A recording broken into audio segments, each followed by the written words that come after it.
নমস্কার বন্ধুরা।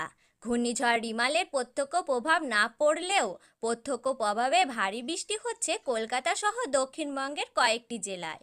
কিন্তু রিমালের প্রভাব কাটতেই ফের ভ্যাপসা গরমে হাঁসফাঁস করছে রাজ্যের মানুষ।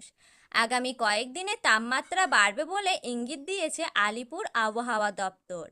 আগামী 2 দিন থেকে 3 দিনের মধ্যেই দক্ষিণবঙ্গের জেলাগুলিতে তাপমাত্রা 3 থেকে 5 ডিগ্রি বাড়বে বলেই পূর্বাভাস দেওয়া হয়েছে।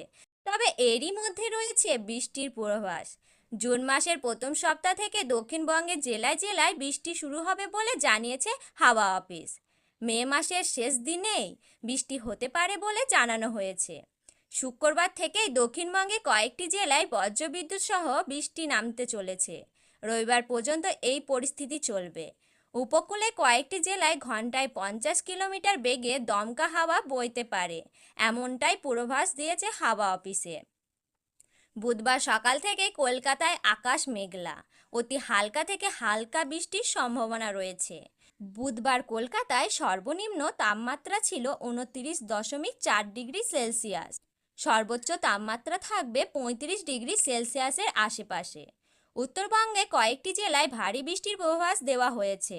ঝড়ো হাওয়ার সঙ্গে দার্জিলিং, কালিম্পং, জলপাইগুড়ি, আলিপুরদুয়ার এবং কোচবিহারে ভারী বৃষ্টির সম্ভাবনা রয়েছে। তো বন্ধুরা, এই রকম গুরুত্বপূর্ণ আপডেট পেতে হলে অবশ্যই আমাদের চ্যানেলটিকে সাবস্ক্রাইব করে রাখবেন এবং পাশে থাকা বেল বাটনটি অল করে রাখবেন। ধন্যবাদ।